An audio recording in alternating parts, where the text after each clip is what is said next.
We're trying out something a little bit different in this particular episode, a debut episode of an idea which I've had for some time, which is called Circuit Spotlight. And if this is something which you would like to see again, then we might turn it into a series, otherwise it might be a limited series. So let me know down below if you would like to see more of this, and of course this will be an interactive video at certain points as well, because I would like to hear your thoughts on certain things, such as your overall thoughts on the track, maybe where your story began with the track, maybe a favourite turn even, and we're kicking off with an original circuit. Of course, this will cover both fictional and real tracks in certain occasions. We will cover potentially dirt and road courses, and for those curious, yes, this could go beyond just Gran Turismo into other games as well. But I wanted to kick this one off with a track which has always had huge importance to me. Certainly it was one of the tracks which I was first introduced to in Gran Turismo 2 as a kid, Midfield Raceway. It was immediately one of my favourites. It's a 3.56 kilometre circuit, so it's pretty short, and even in a road car, a lap doesn't really take that long.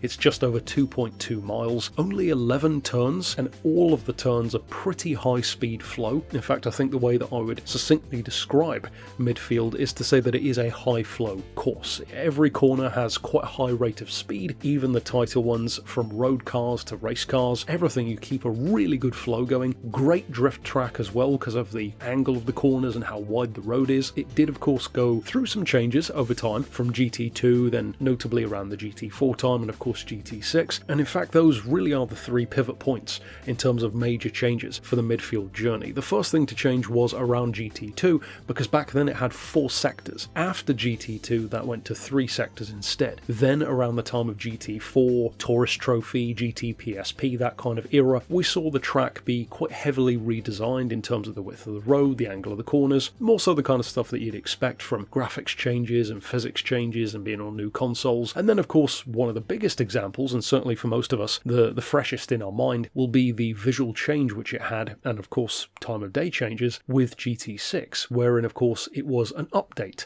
track in 1.16 of GT6. And technically, because of being that update track, it wasn't really integrated into career mode in any meaningful way in GT6, whereas in the previous titles it was. In fact, it was integrated not only into career mode but into license tests as well. Now for those who maybe joined the Gran Turismo journey a little bit later on in the series, or maybe you just didn't play all of the games, this particular track appears in GT2 first, then GT3, GT Concept, GT4 Prologue technically, but it was a hidden course, of course GT4, Tourist Trophy, which is an easy one to forget, being of course the offshoot, GT PSP, GT5, although again a hidden non-playable course, and of course most recently in GT6 1.16. And I feel like I always mention Midfield when this conversation comes up, because to me this is one of those tracks which I really think has a strong chance of coming back in future, and also I have higher hopes for this one if it does come back, in terms of living up to what many of us love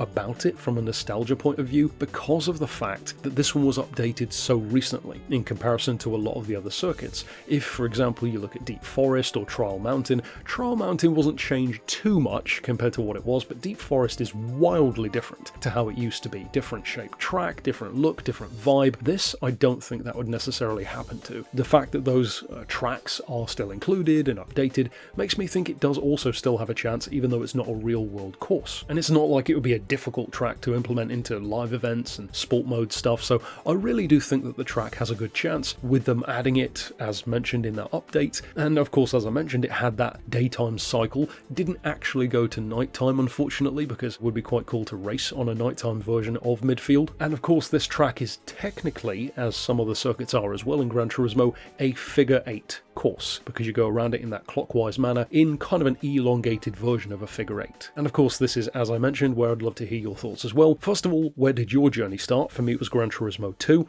I instantly fell in love with it, and of course my verdict will always be that I have a ton of love for the track. I would love to see it come back.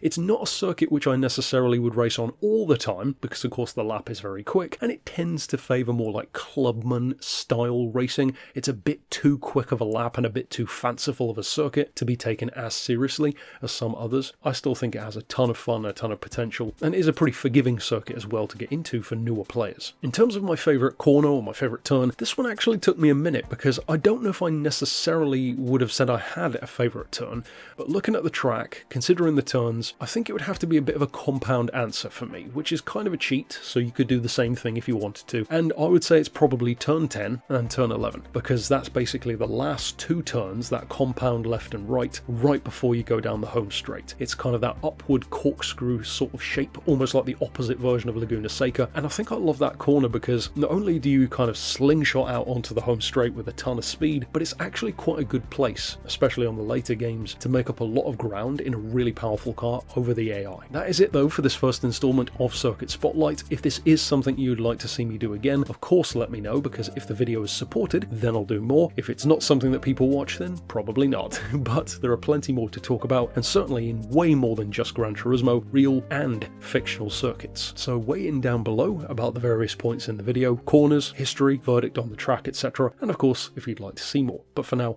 thanks for watching.